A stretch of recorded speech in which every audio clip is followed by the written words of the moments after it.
what I want to talk about today is the classical sales structure that we train our clients on for our consulting side of our business, that we use for ourselves, and that I've used to help the students in Client Ascension generate hundreds of thousands or probably millions of dollars at this rate by sort of focusing on, when I say classical, I'm referring to Greek tradition. So the sort of Greek and Roman tradition of rhetoric. So things like Aristotle, things like Sophocles, when you talk about Greek tragedies, Greek plays.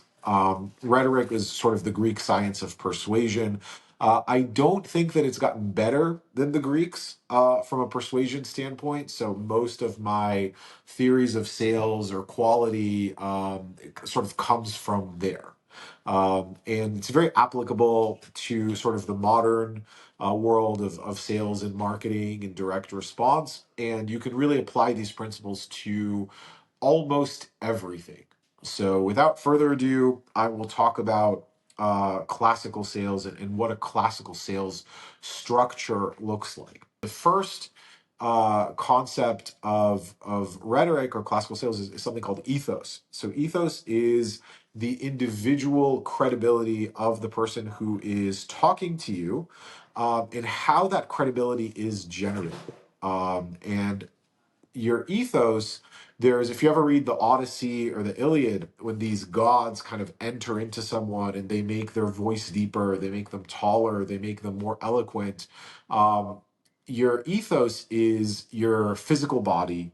Are you in shape? Are you out of shape? Are you confident? Do you make direct eye contact? Is your body language open or is it closed? It's your persona, it's your voice, it's your tonality, it's your track record, accomplishments, it's your resume, it's everything that makes you you. But the number one thing is your preeminence. So when I say the word preeminence, what I mean is your ability to understand and resonate with the needs of your market or the needs of your prospect.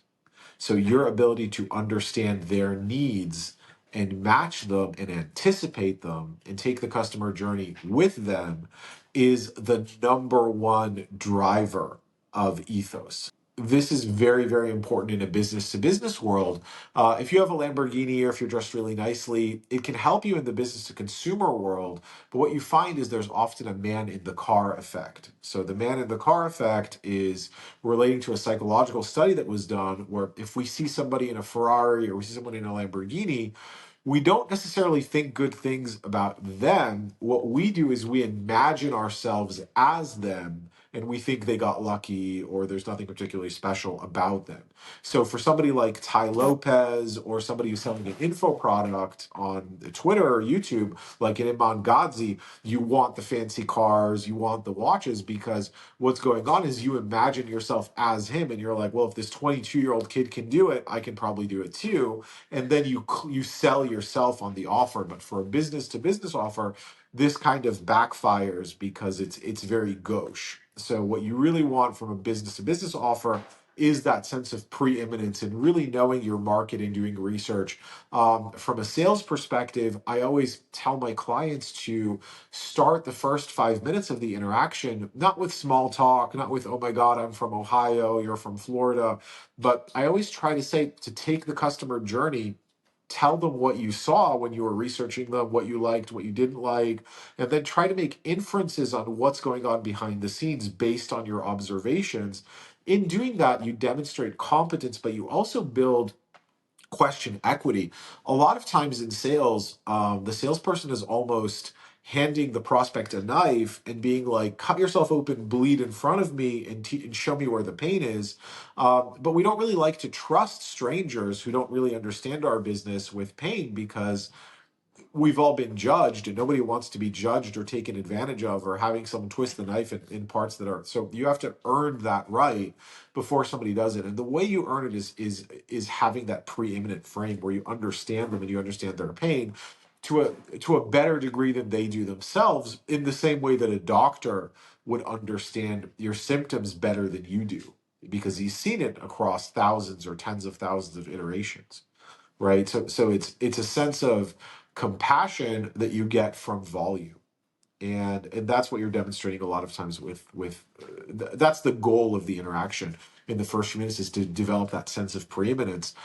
Without that sense of stature that's relative to what you're trying to accomplish, what happens is you come across, it's the less status you have in the mind of the prospect, the more resistance you get when you say anything. So think about a homeless person trying to give you a winning lottery ticket, and they smell really bad, and no matter what they say, just because you look at them and you're like, this is the opposite of the kind of person I want to be.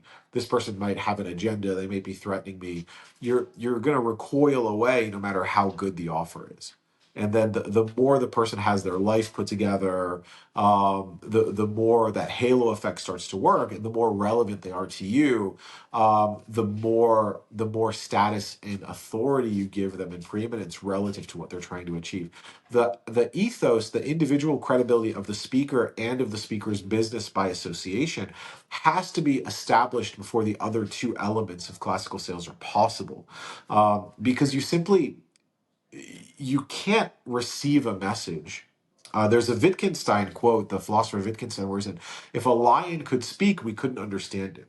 So if a lion could speak perfect English, his frame of reference is so different from ours that even though he's speaking in English, we're speaking in English, it still sounds like gibberish. So it's very, very similar to prospects, where they have to feel like you understand them for them to be open to receiving a message from you. So ethos must come first. Preeminence must come before everything else. In marketing, it's even more important than in sales, because if that relevancy is not established, they simply leave. They don't watch the VSL, they don't stay on your YouTube channel. It just the whole message is goes somewhere else. The second thing is something called pathos. And pathos is an emotional release. There's also an element of pathos where there's a physical change in the person who's receiving a message. So my family, we used to teach bartenders. And what we would do is you take them behind the bar and you make a drink with them. And the emotional sale would almost always happen in the classroom, because emotionally they feel they're behind the bar, they're making the drink, they already imagine the crowd, they already see the tips coming in, and it was a very, and you could feel it with people, you could feel that excitement kind of crest. And in sales, when you do sales for long enough, or especially in person, or if you've done enough Zoom calls, you can feel emotionally where the sale is made. It's usually like this 3 to 10 second period where it feels like something is moving through the body of the other person, and they decide to work with you. An emotion is something that can stay for years in your body, but when you express it, it only takes a few seconds.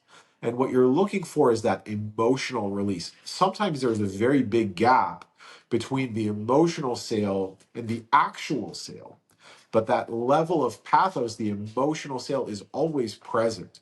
So a lot of times when you're communicating with a prospect and you're building sales materials, you're building a VSL, you're building a sales presentation, the emotional sale is a systems one process. It's like listening to music more than it is doing math problems.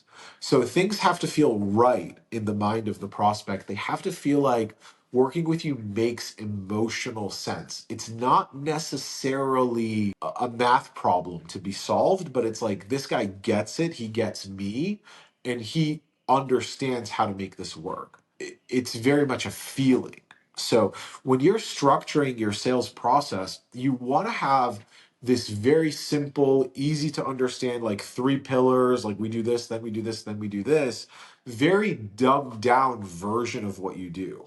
Because the way our brains work is that logical thinking, or what's called system two thinking, like think about, you can measure the how much someone's eyes dilate when they're doing complex algebra problems in their head, and from that measure, you can extrapolate how much sugar their brain is burning. So it's very expensive to do algebra because your brain burns 20% of the calories, but it's something like 2% of your body weight. If you're 200 pounds, your brain is 4 pounds, it's 3% of your body weight, but it's burning 20% of the calories. So the way our brains work is we don't do the logic until our minds are made up. A lot of people say that we make a decision and then we rationalize it. I think that's true sometimes, but I do think that the logical, rational part of the sale is also extremely important, even though the emotional sale, that pathos, that sense of, that's why whenever you're writing content, or whenever you're doing a YouTube video, or whenever you're talking to somebody, you always want to think about what makes you get excited, what creates a physical response in you, what makes you laugh, what makes you look up, what makes your eyes widen, and become very, very sensitive to that, because that's how your sales process works. Like my sales process is maybe 8 or 9 little moments that are strung together where I'm like, if I say this one thing, people really respond. And then I do 8 of those. And that's why I'm closing at 40, 50%. So it's very, very similar to that. And the last process is logos. So logos is sort of two definitions. It's the truth, you're the logical truth, and also truth in the sense that an arrow flies true, like an arrow is flying in the right direction. And it's also the time that takes the longest. A lot of times, if you have a company with 40 employees, the logical due diligence and having the lawyer look over it, and having the accountant look over it, and having the CEO look over it, and having the CMO look over it, that's what takes time. A lot of times in marketing, too much of marketing is logical. And in a sales process, the logical part can be ignored to a large degree. And most companies are better off overemphasizing the logical due diligence phase of the sale and overemphasizing the sales or the pathos of their marketing. So what you want to do in a sales process is you want to enable the prospect to do their logical due diligence and move through. So once the emotional sale is made, like in my family's company, when somebody would go behind the bar, they would make the drink and they were sold, then you go back and you show them the textbook. You show them, here is the analytical part. Here's what we teach you. Here's how the job placement works, because their brain immediately shifts from emotion to logic.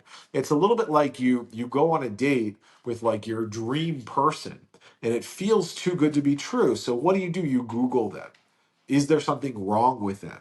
Who did they date in the past? Is this somebody that I can trust? Because when you start to feel that out of control feeling, like you really want something or someone, your brain immediately takes a step back and be like, okay, but is this actually a good person? Right? And the higher the price points are, the bigger that step back is. Right? If you're selling a B2C offer that's like Forex trading, these people are doing almost no logical thinking. And I don't think you should stay in that world for too long. It's a very dark world.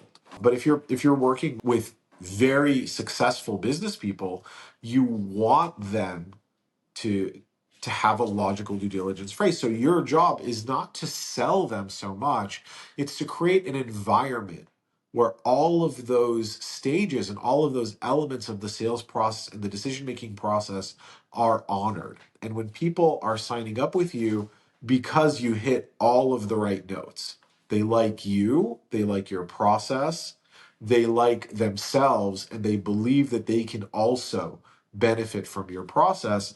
And it makes sense emotionally, it makes sense intellectually, and it makes sense from a credibility standpoint. And that's the heart of classical sales. That's what we teach all of our clients. Thank you guys for watching this video. You can click the link in my bio. Obviously, you can subscribe if you feel like this was valuable, or if there's something else that you want to see. If you need help with end-to-end prospecting or consulting, please reach out to us through the website, and have a great day.